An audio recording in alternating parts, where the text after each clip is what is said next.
करहु निवासा और जो लगी करहु निशाचर नासा। इस प्रकार सीता जो है अग्नि में प्रवेश कर गई और छाया रूपी सीता जो है वहां पर रह जाती। अब उधर रावण जो है मारीच के पास जा करके कपटी स्वर्ण मृग बनने के लिए जब कहता है ना, ताकि वो सीता को पा सके, इस पर मारीच जो है रावण को बहुत समझाता है कि रावण वो साधारण पुरुष नहीं है, वो चर अचर के स्वामी है, आप उनसे बैर न करें। लेकिन रावण कहता है कि अरे दुष्ट, तू मेरा ही अन्न खाता है और मुझे ही तू ज्ञान सिखाता है। तू मेरा बात यदि नहीं मानेगा तो मैं तुझे मार डालूंगा, अर्थात मैं तेरा वध कर दूंगा। अब उभय भांति देखा निज मरना, तब ताकेसी रघुनायक शरणा। मारीच ने देखा कि अब मेरी मृत्यु तो दोनों तरफ से है, यदि नहीं जाता हूं तो रावण मुझे मार डालेगा और जाता हूं तो राम के बाणों से मैं मरूंगा। तो क्यों न मैं इस दुष्ट के हाथ से न मर के राम के हाथ से ही मरूं। राम के हाथों से मरना उचित समझता है। मानस में तुलसीदास जी ने एक ही व्यक्ति को दो रूप में प्रस्तुत करते हैं। मारीच पर जब बाण का प्रयोग किया भगवान ने, तो तुलसीदास जी उनको कहते हैं कि खलबद तुरत फिरे रघुबीरा, असोह चाप कर कटी सुनीरा। खलबद यानी मारीच को यहाँ पर खल कहा गया। इसके पहले भगवान ने उसके अंतर प्रेम को पहचाना। अंतर प्रेम सासु पहचाना, मुनि दुर्लभ गति दिन सुजाना। उसके अंतर के भावों को पहचाना। भगवान जो है किसी भी व्यक्ति के कर्मों को नहीं देखते, उनके बाह्य आवरण को नहीं देखते। भगवान जब देखते हैं तो उनके अंतर के भाव को देखते हैं कि उनके अंदर में उनका भाव क्या है। भगवान भाव के भूखे हैं। भगवान भाव से ही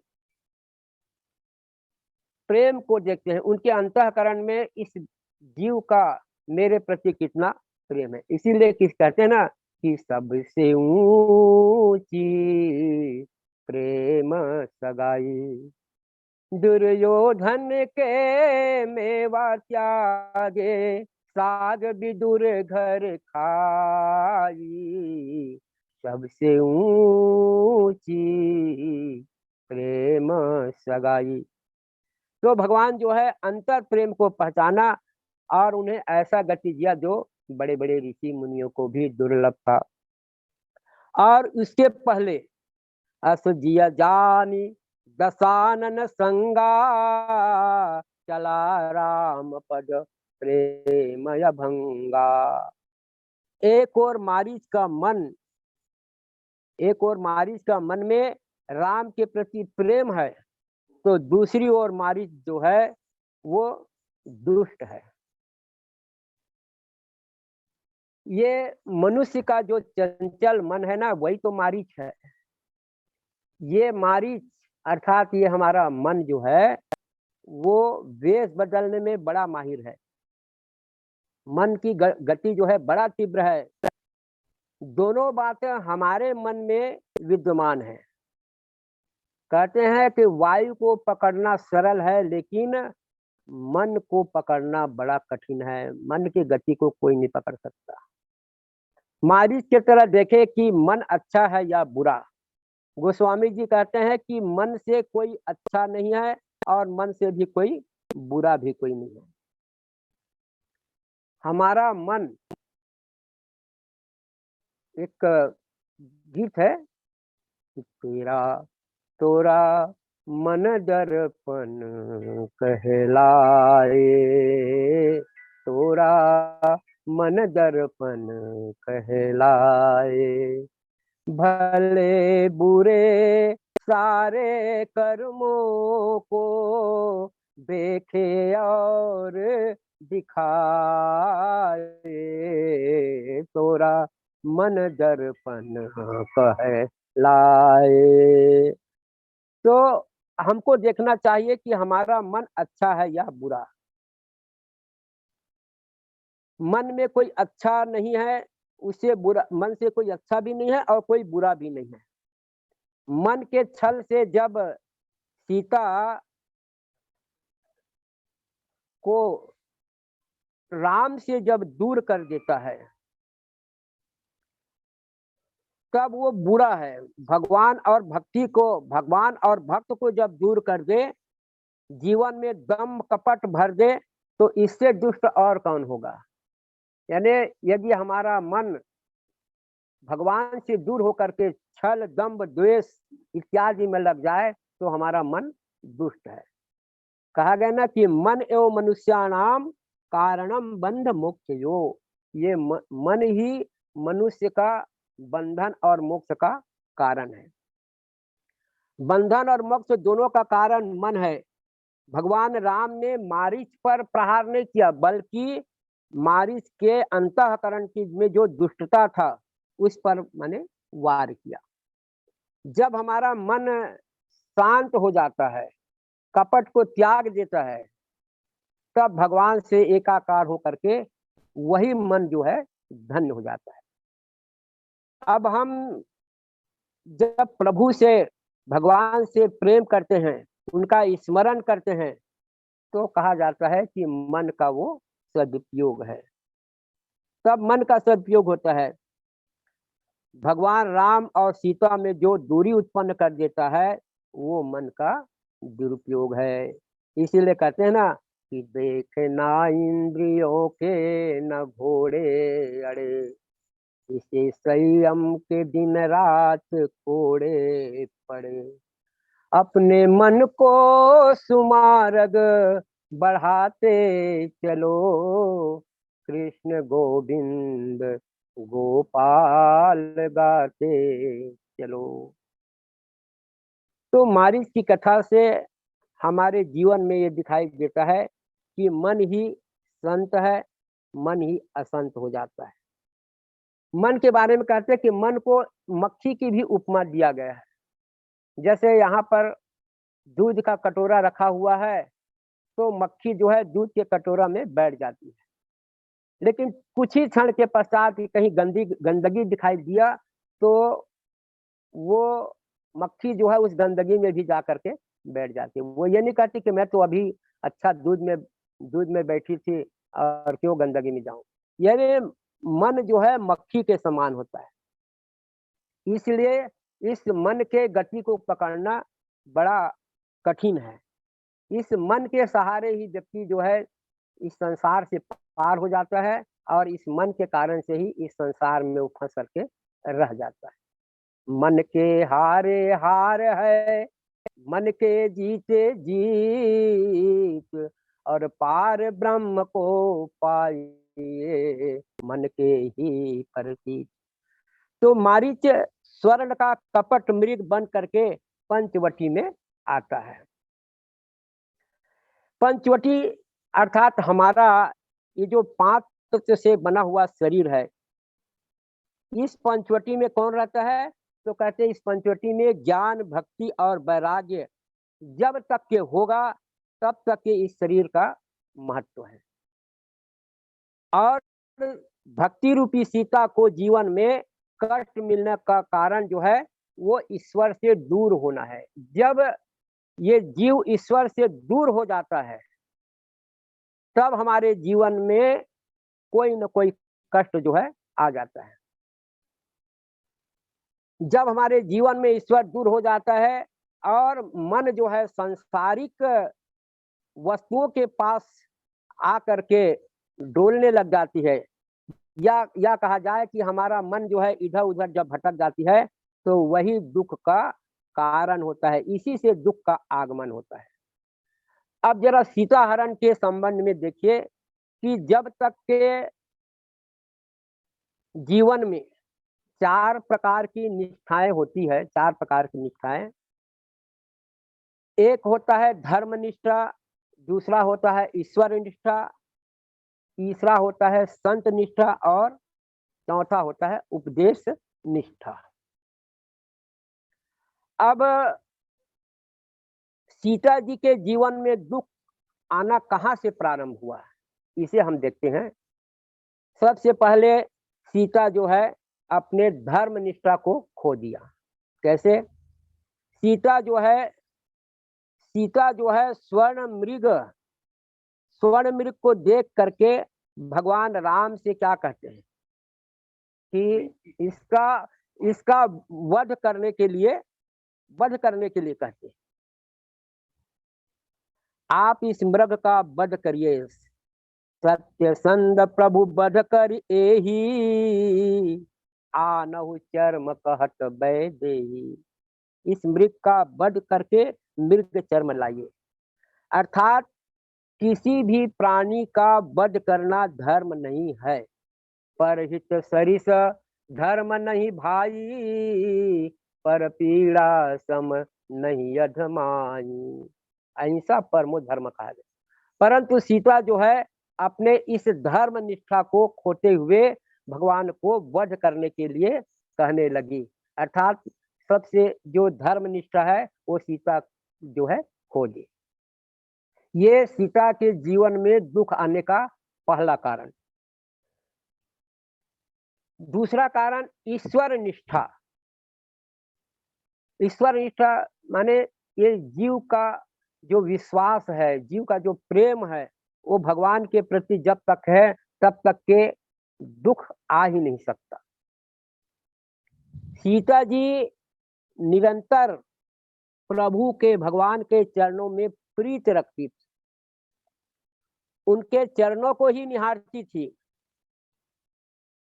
आज सीता जी का ध्यान ईश्वर की ओर से हट करके सोन मृग के ऊपर, पैसे के ऊपर, माने जीव जो है ईश्वर को ना देख करके धन संपत्ति की ओर देखने लग जाते हैं।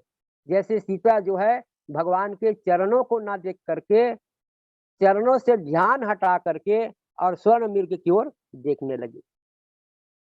भगवान राम ने मन में कहा कि सीता, मैं तो तुम्हें अयोध्या में ही रहने के लिए कहा था, तो उस समय तुमने क्या कहा कि प्रभु मोहि मग चलत न हो वही रारी, और छिन छिन चरण सरोज निहारी। हे भगवान, मुझे वन में किसी भी प्रकार का कष्ट नहीं होगा। जब मैं वन में आपके साथ चलूंगी तो प्रति क्षण आप लड़की अपन अब कार ले और छिन छिन आपके चरणों का मैं दर्शन करते रहूंगी। सब ही भात प्रिय सेवा करिहा, मार्ग जनित सकल श्रम हरिहा। हे सीता, तुमने वन आने के पहले यही बात कही थी कि मैं हर पल आपकी सेवा करूंगी, आपके चरणों का मैं दर्शन करते रहूंगी, जब आप किसी पेड़ की छाया में विश्राम करेंगे तो मैं आपके चरणों को धो करके चरणोदक लूंगी और आपको हवा दूंगी, पंखा जलाऊंगी। इस प्रकार से आप सीता तुम कहती थी, लेकिन आज क्या हो गया, तुम्हारा मन स्वर्ण मृग की ओर चला गया। अब भगवान राम कहते हैं कि सीते, मैं तुम्हें ऐसे सोने की भंडार में पहुंचा देता हूँ जहाँ सोने की दीवार, सोने की महल, और यहाँ तक के बहने वाले पानी की जो नालियां हैं, नालियां भी सोने की बनी हुई है। और इस प्रकार से राम जो है वहां से चले जाते हैं, यानी ईश्वर चले जाते हैं। लेकिन एक बात गोस्वामी जी कहते हैं कि ईश्वर भले चले जाएं, लेकिन भगवान बड़े कृपालु हैं।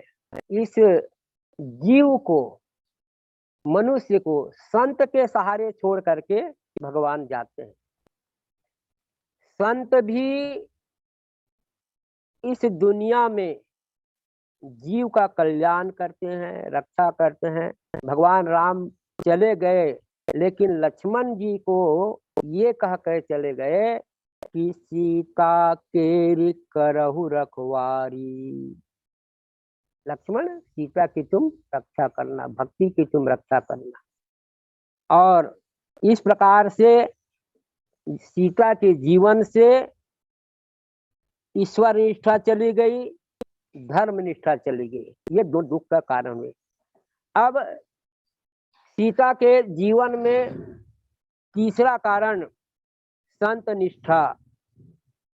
रावण अभी भी छिप करके बैठा हुआ है।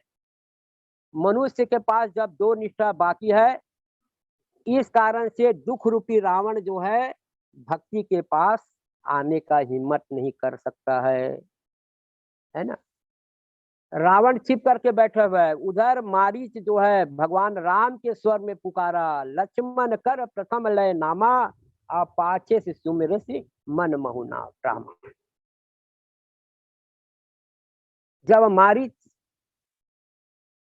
हा लक्ष्मण कह करके चिल्लाया भगवान राम के स्वर में, तो सीता ने लक्ष्मण को कहा कि लक्ष्मण, ऐसा लगता है कि तुम्हारे भाई के ऊपर घोर संकट आ गया है और तुरंत तुम यहाँ से जाओ और अपने भाई की रक्षा करो। तब संत लक्ष्मण जो है माँ जानकी को, सीता को समझाते हैं। कहते हैं कि भ्रुकुटी विलास सृष्टि लय होई, और सपने हु संकट परहिस होई। परंतु सीता ने लक्ष्मण अर्थात संत के ऊपर ही कुछ चारित्रिक लांछन लगा दी, जिसके कारण से संत लक्ष्मण वहां से चला जाता है और सीता की जीवन से संत निष्ठा भी समाप्त हो जाती है। किसी ने पूछा भाई कि मृग को वध करने के लिए लक्ष्मण क्यों नहीं गए, राम ही क्यों गए? तो कहते हैं कि राम जो है ज्ञान के स्वरूप हैं, और ज्ञान धन के पीछे भले चला जाए, लेकिन वैराग्य जो है, वैराग्य रूपी लक्ष्मण जो है कभी भी धन के पीछे नहीं जाता, स्वर्ण मृग के पीछे नहीं जाता। अभी भी जीवन में कोई एक निष्ठा बाकी हो तो शांति रूपी सीता का जीवन से हरण नहीं हो सकता। वो है उपदेश निष्ठा, यानी संत महात्माओं के द्वारा बताए गए उपदेश के प्रति हमारी यदि निष्ठा रहेगी और उसे हम जीवन में उतारने का प्रयास करते रहेंगे, तब तक के हमारे जीवन में शांति बने रहेगी, यानी भक्ति बने रहेगी। सीता ने अपनी चौथी निष्ठा उपदेश को भी त्याग दिया। लक्ष्मण ने मर्यादा की रेखा खींचा। संत जो होते हैं ना, वो हमारे जीवन में मर्यादा की रेखा खींचते हैं और कहते हैं कि ये करना है, वो करना है, ये नहीं करना है ना। वो हमारे हित के लिए ही मर्यादा की बात करते हैं। यदि हम उनके बातों का अनुसरण नहीं करते तो जीवन में कष्ट आएगा ही। इन चारों निष्ठों को खत्म हो जाने के बाद, यानी लक्ष्मण के द्वारा जो रेखा खींची थी, सीता जो है उस मर्यादा का उल्लंघन करके बाहर निकल जाती है। जीव जब किसी संत महात्मा गुरु के द्वारा बताए हुए मर्यादा का उल्लंघन करता है तो निश्चित रूप से उसके जीवन में और रावण रूपी दुख जो है अवश्य आ जाता है। जीवन में कष्ट आना ही आना है। इन चारों निष्ठा खत्म हो जाने के बाद रावण जो है पंचवटी में आता है और साधु वेश में, छद्म वेश में सीता का हरण कर लेता है। इन्हीं कारणों से सीता के जीवन में कष्ट आया। यदि हम भी ये चाहते हैं कि जीवन में शांति भक्ति बनी रहे तो चार में कोई एक निष्ठा अवश्य ही हमारे जीवन में होना चाहिए। अब सीता के हरण होने का कारण यही कारण है कि सीता परम रुचिर मृग देखा। सीता जो है भगवान की ओर, भगवान के चरणों को छोड़ करके और संसार की ओर यानी धन की ओर उनका ध्यान जो है भटक गया। इस दुख का कारण जीव मनुष्य स्वयं होता है। मनुष्य स्वयं दुख का, अपने दुख का कारण स्वयं बनता है। जीव भगवान के चरणों का आश्रय छोड़ को पाना चाहता है, भजन ध्यान भूल जाता है। हनुमान जी कहते हैं कि कह हनुमंत विपत प्रभु सोई, जब तब सुमिरन भजन न होई। जब भी जीव जो है अपने उद्देश्य से भटक जाता है। अब इस जीव का, मनुष्य का उद्देश्य क्या है? आप हम देखें कि हमारे जीवन में हम अपने उद्देश्य से कैसे भटके हुए हैं। सबसे पहले हमको तो यही भी नहीं मालूम होता है कि हमारा जीवन का उद्देश्य क्या है। हमारा जीवन का उद्देश्य केवल खाना पीना सोना संतान उत्पन्न करना नहीं है। तुलसीदास जी लिखते हैं, यह तन कर फल विषय न भाई, और स्वर्ग अल्प अंत दुखदाई। कहे कि ये जीवन जो है, ये मनुष्य तन जो है विषय वासना भोगने के लिए नहीं। जो न तरह भव सागर नर समाज जस पाए, ते नर निंदक मंदमती आत्महन गति जाए।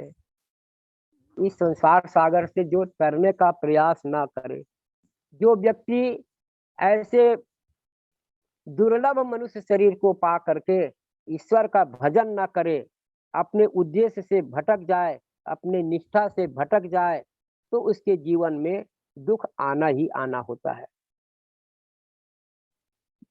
नाम सुमिरन छोड़ देता है, ऐसे परिस्थिति में शांति सीता हमसे दूर हो जाता है। ये दूर होना स्वाभाविक है। इसलिए हम हर कार्य करते रहें और हमारा मन भगवान के चरणों में लगा रहे। अन्यथा जिस प्रकार से सीता